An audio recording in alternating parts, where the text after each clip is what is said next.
On our last show, I talked to Karlan Tucker, who grew up in the Midwest, Porus County in Michigan, and parlayed his character and work ethic and creativity into a huge and very successful series of businesses now with north of $6 billion in sales. But I didn't want to stop it there because there's more to the story. And so joining us for this week's episode is Karlan and his wife, Angela. Stay tuned to get her side of the story.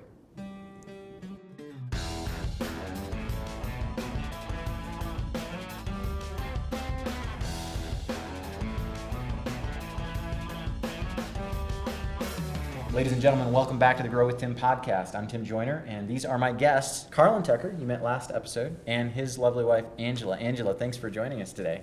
You're welcome. So we are in your beautiful home near Breckenridge. Thank you for hosting us. You're welcome. We've had a wonderful last couple of days. Went skiing today. It was a great time.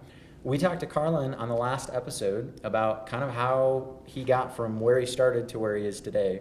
But I want to hear your side of the story. What's it like to be married to an entrepreneur that is never quite content for his tomorrow to be the same as his yesterday? A lot of change, a lot of growth. What's that like? Me personally, I don't have too much of a problem with needing to always know exactly everything that's going to happen. I kind of look at things a little bit as an adventure. If somebody says your flight's been canceled because of weather, it's not like this is the worst day of my life. It's like, oh, cool, what can we do in the airport for the next 2 hours, so. Did you know what you were signing up for when you married this guy? Oh, goodness, no. Yeah, good stuff. That's the truth. How is life different today? All kinds of ways, I'm sure. How is life different today from when you guys met and got married?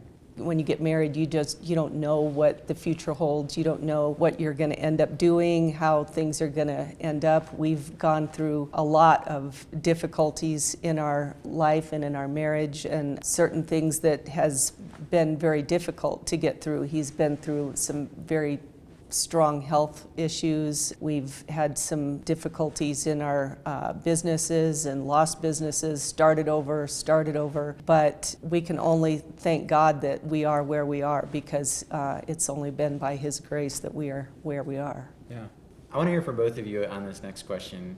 As you have grown in business and financial success, I imagine your life has changed in lots of ways, lots of very good ways, but I imagine that it's been a challenge to maintain friendships when a lot of your peers are just, let's be honest, dealing with different kinds of problems and have different levels of opportunity. And I don't think for a moment that you guys are like better than everybody else and you think of yourselves more highly than people. But I imagine that there are just some unique challenges in the level of social mobility that you have achieved. What's that been like, and how have you navigated those challenges? And I'm interested in both of your perspectives on this.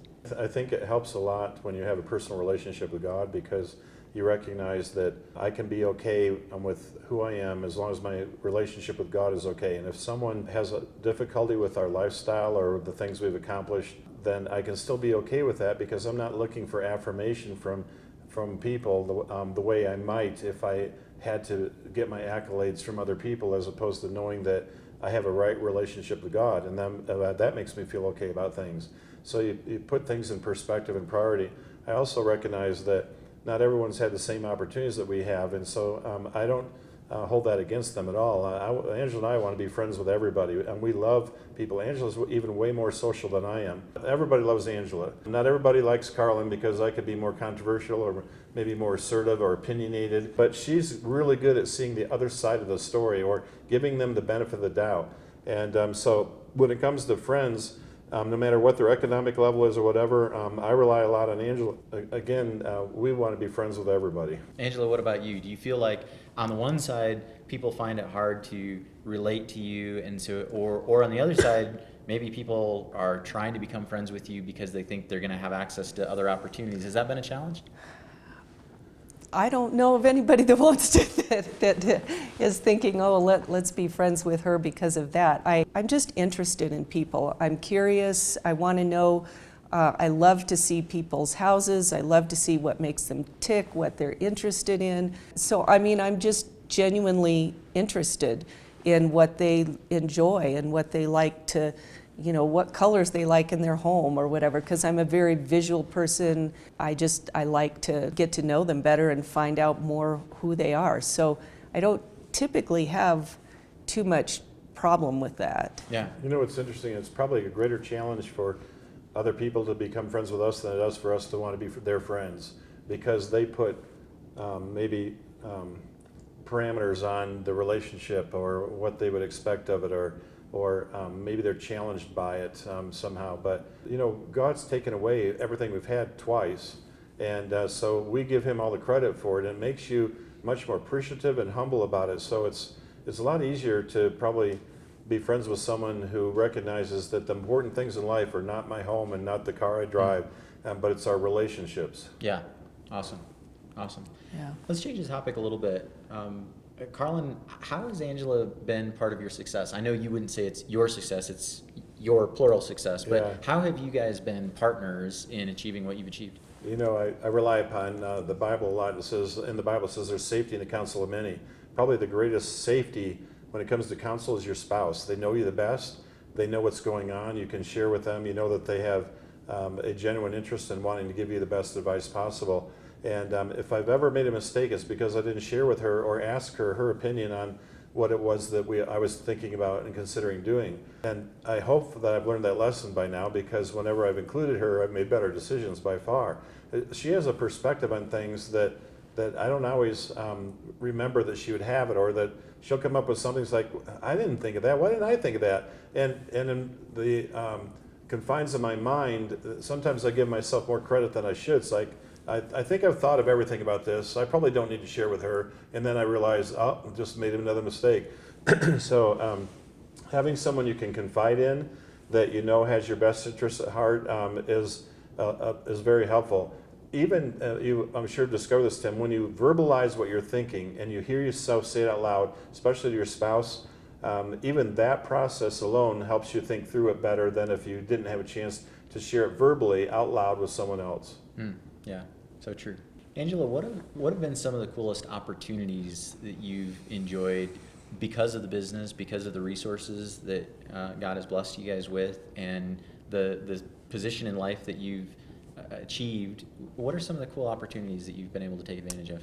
You know, one thing that I actually really enjoy getting to think about is when we plan an event for the brokers or the agents that we have. I think about, okay, what would be fun and what would be pretty and what would look pleasing to them, or I enjoy thinking about how this would affect other people. And I mean, I kind of like hospitality type mindset. We have a home that we bought from some friends of ours years ago, and we turned it into a vacation rental home.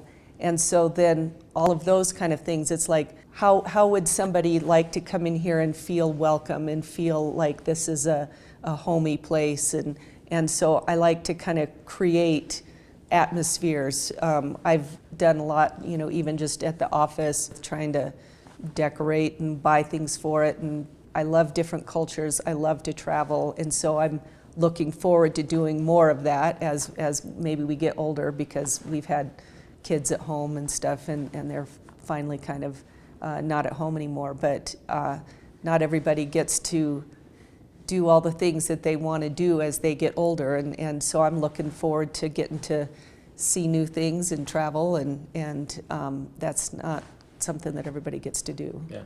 I might add to that, one of the things that Angela and I have had the great joy in being involved with is a 501c3 nonprofit called IGO Global Outreach.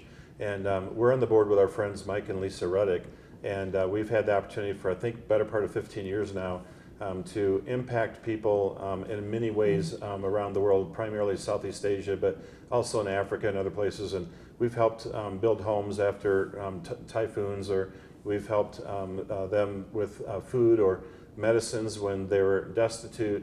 We've built orphanages. We've helped provide education. We've shared the gospel. People have never had a chance to hear it. We've had Bibles printed and shipped around the world.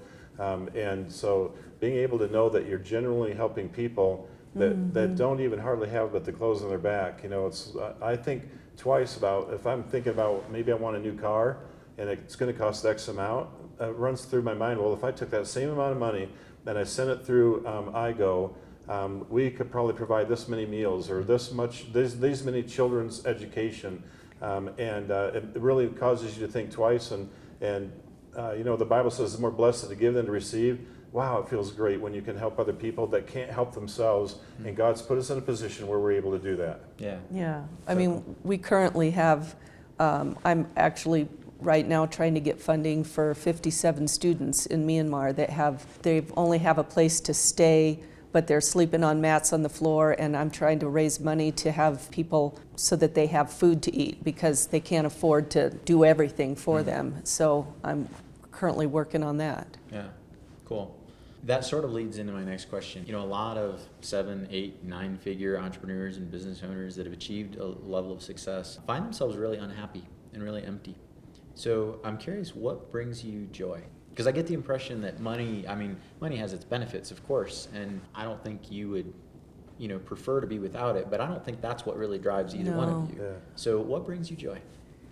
I think with me, it's relationships. I mean, it's my relationship with Karlan, it's my relationship with my kids and my grandkids and friends that I have. I mean, we've kind of joked, or well, not even joked, but I've said, I could be living in the most beautiful place on the planet, and if he and I aren't getting along, then I'm miserable. Mm-hmm. Or as I could be, in the Sahara with a tent, and if we're doing okay, then it's okay. Yeah. Mm-hmm. Yeah. For me, it's a life of service. I love helping other people, no matter what kind of help it is. They've held these shows on TV about alone in Alaska. I could never do that. There's no one there. There's no other people. I can't help anyone. There's just me. It feels a little bit introspective or selfish, or everything's directed at me. I'm a lot happier when I'm involved with other people's lives, whether it be training financial advisors on what I've had success with, or helping people through IGO or a local church with ministries or needs that they have, and being able to be in a position where you can impact other people's lives, whether it be for eternity or their relationships with God, or whether it's their business and having more success there, a better marriage, a better parent, whatever it might be. I've probably made every mistake in the book, so why not just ask me and I can tell you what to not do, and you can maybe have a little better life as a result of it. Yeah, I love it. You guys have been married how long? 37 or 38 now? This is 23, so. Going on 40. Close to 40, we'll call it that. Yeah. Somewhere in there. What's been one of the greatest challenges that you faced? I think, like she said, we've never had a salary. We've never had a 9-to-5 job. Yeah. We haven't had set vacations. There's been no structure almost at all in our life. As an entrepreneur, you're kind of freewheeling. So when all that's working out, it's fine. But when it doesn't work out, you don't have a lot of structure to lean on or whatever. So you've got to be like, okay, we have to be okay with each other, independent of the current circumstances. And you learn how to grow in maturity in your relationship with your spouse, so that you recognize I love them independent of the environment we're in, or whether the business is working out at this moment or not, because they're far more important to me than the business. I would never trade my wife or my children or my family for the business. They are a much higher priority. In our lives, God's the most important thing to us, then each other, our children, and so on. The business is way down here. Mm-hmm. Yeah. Angela, what would you say? What's been one of the most challenging events or occurrences in your life together? I think and maybe this is, unfair or whatever, but because of Karlan's personality and who he is, and he's very driven, and he's always got his eye on the prize, and there's things that come along with that personality, and he sometimes isn't as patient or whatever as he could be, but then I've got all my own sets of things that come into it. But I think, I don't know, I can't really think. When I had to have open heart surgery, and I was the 1%er where everything's not supposed to happen to you, it only happens to 1% of people. That was the column that I fell in. And so it makes you think through. I'm sure she had thoughts, well, I'm in the hospital and she has to leave at night without me, and I'm in intensive care. She's probably like, what's life going to be like if he doesn't pull through? We had young children, and so, but God uses those life-stretching moments to help you, again, become more dependent upon Him instead of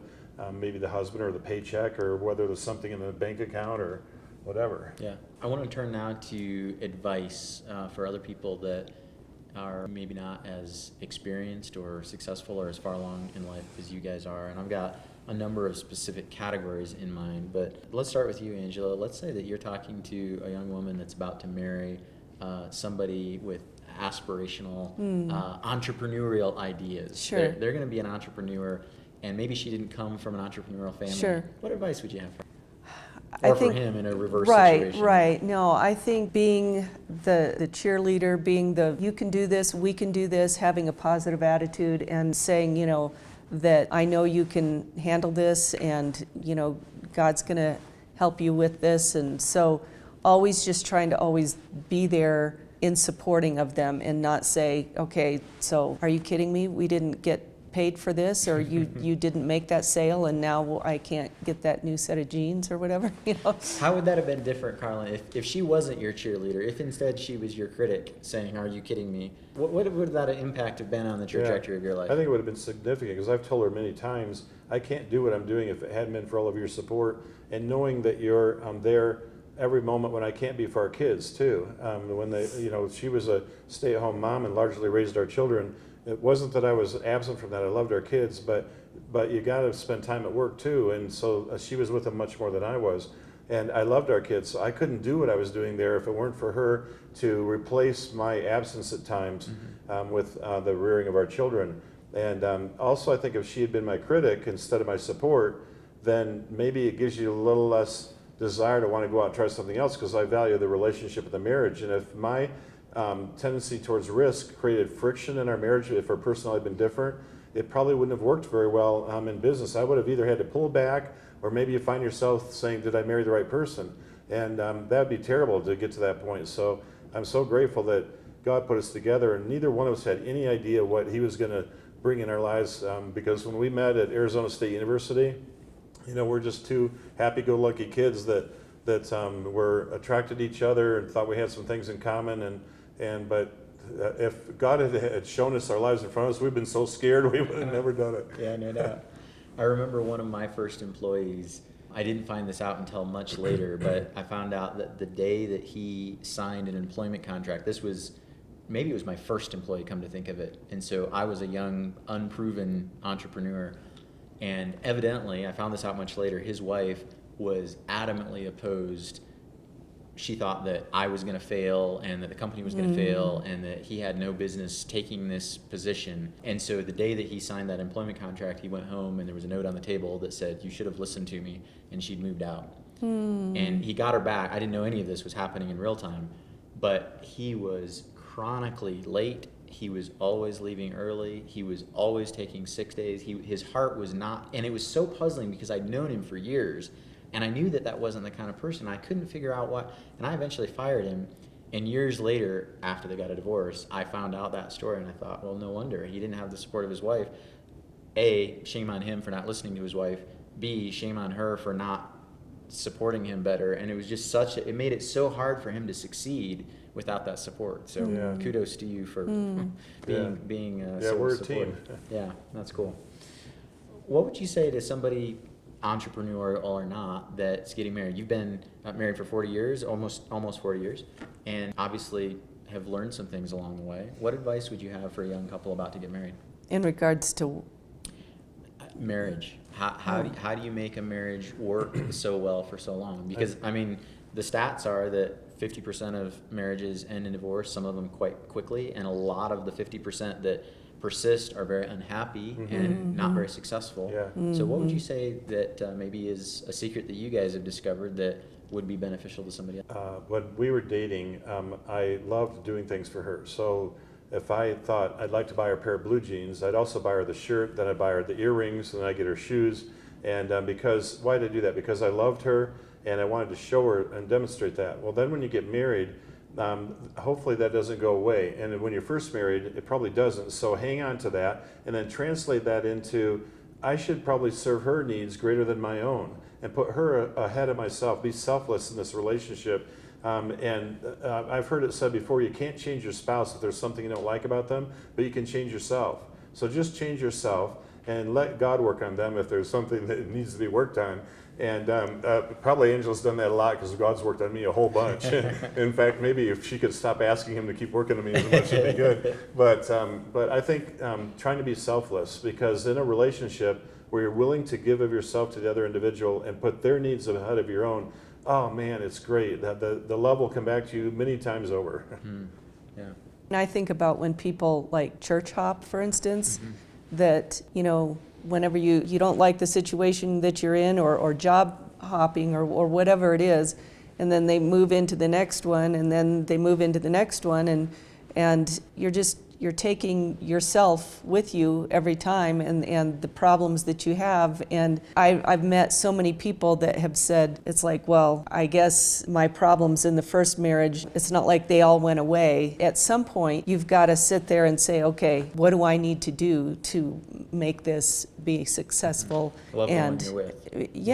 Yeah, and look yourself in the mirror and say, what can I do better, or help better? Yeah, I tell a lot of people the hardest place to look for change is in the mirror, and yet it yields the greatest results. Yeah, no doubt. I've met some of your kids. I'm sure they're not perfect, but from where I sit, they seem pretty successful. What advice do you have for young parents? I just think that you've got to, just with your kids, think about all the things that is necessary for them to be well-rounded individuals, and sometimes that just takes a lot of sacrifice on your own part.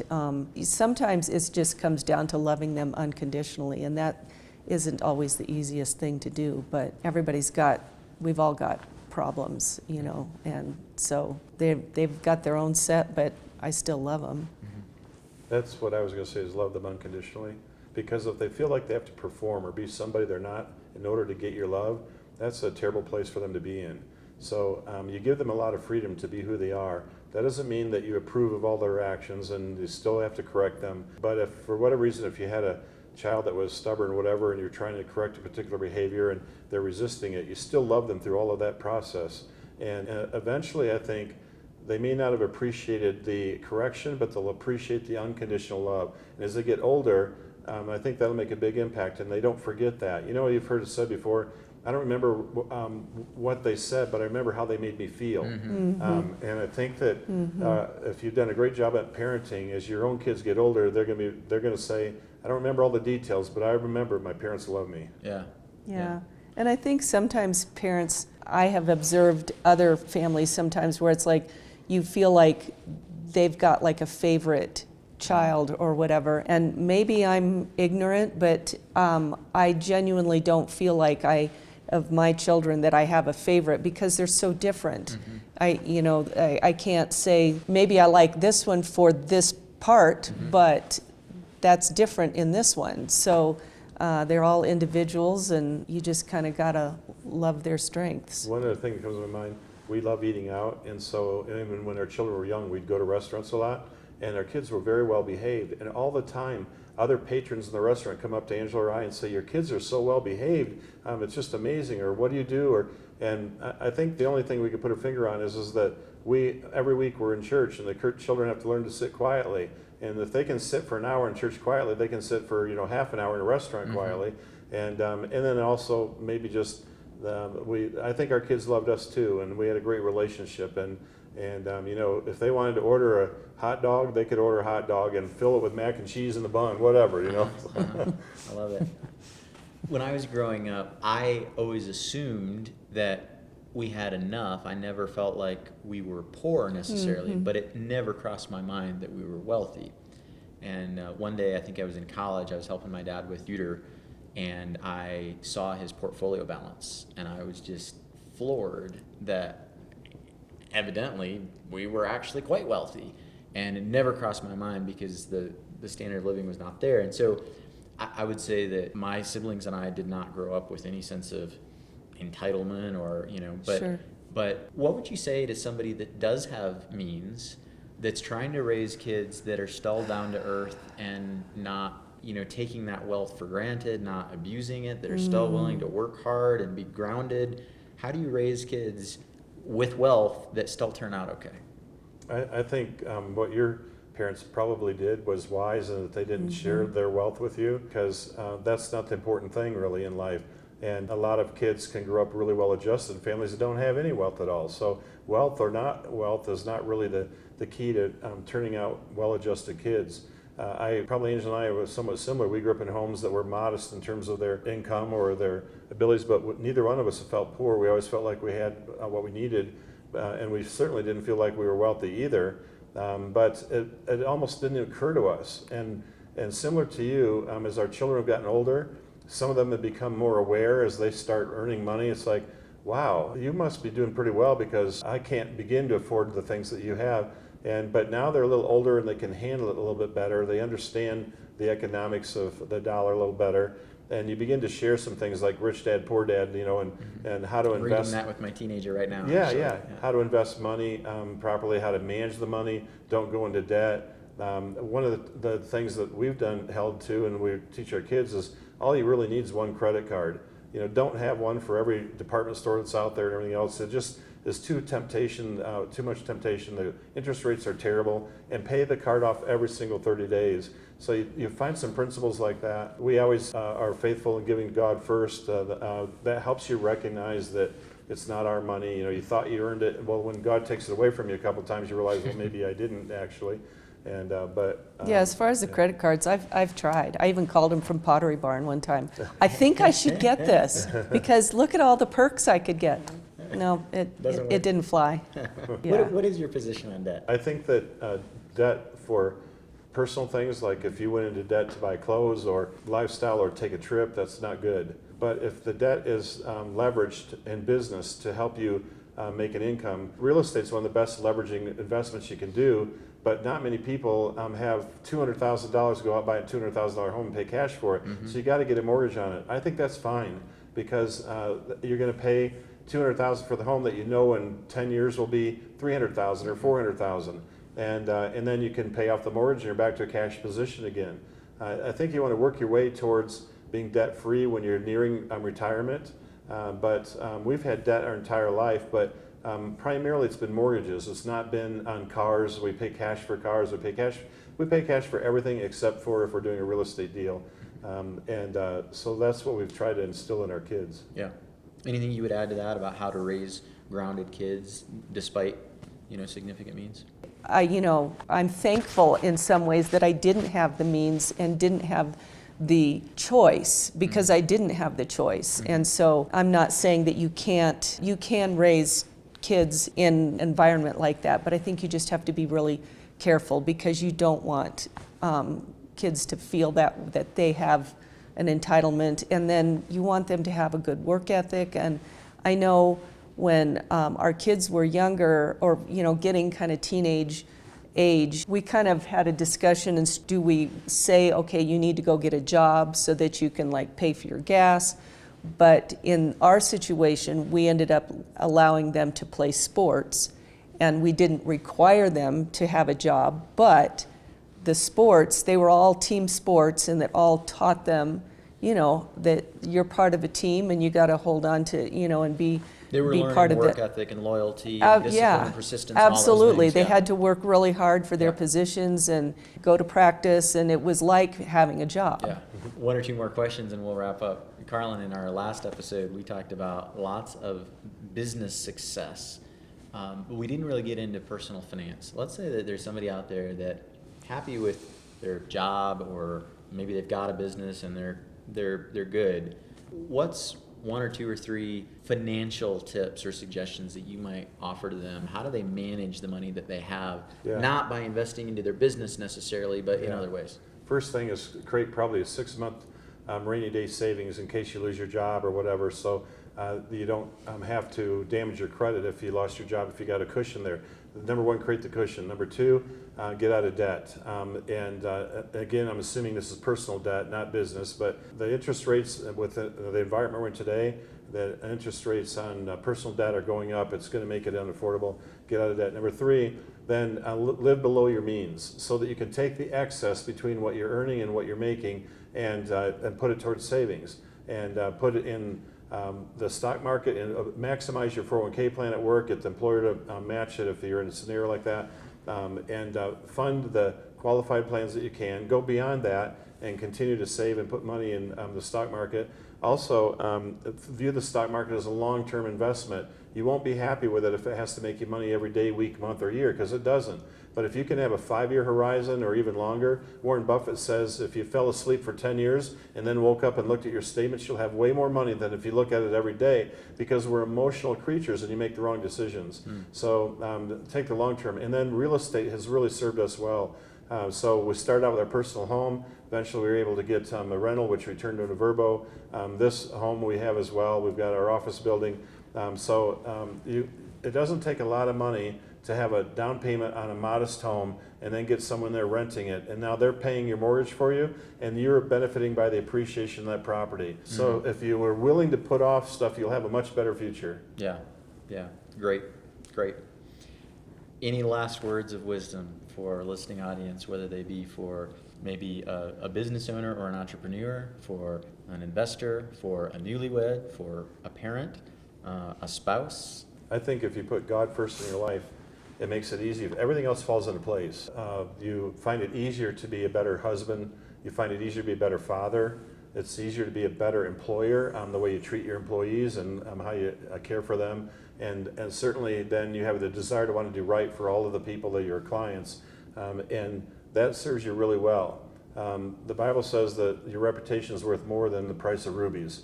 So if you do what's right for people every time, not just when it's convenient, but even if it's going to cost you money. I remember reading in, Angela and I went to Sam Walton's museum down in Bentonville, Arkansas, and there's a case with a coffee thermos. Someone had driven over it, smashed it up, and the caption said that the woman brought it back to the store and said to Sam Walton it was defective. It said he immediately returned her money, even though Walmart had never sold that brand of thermos. So you do what was right for people, even sometimes if it's wrong for yourself, because in the end, and in the long run, it all comes out and everything will be great. You don't have to win every time. Just take the long view. Yeah, great. Angela, any final words? I'm just thinking of silly things. Yeah. Share the remote. And, Yeah, I'm not very good at that. That's wise words, right? Yeah, Share the remote. That's good. Karlan, Angela, thank you so much. I've enjoyed spending some time with you these last 2 days. And thank you for sharing your home and for sharing your ideas and your life. And it's been my pleasure. Thank you. Thank you very much. You're welcome. Thanks for listening to today's Grow with Tim podcast. If you enjoyed the show, be sure to show us some love by following us here and on our other social media platforms. You'll find all the links at growwithtim.com.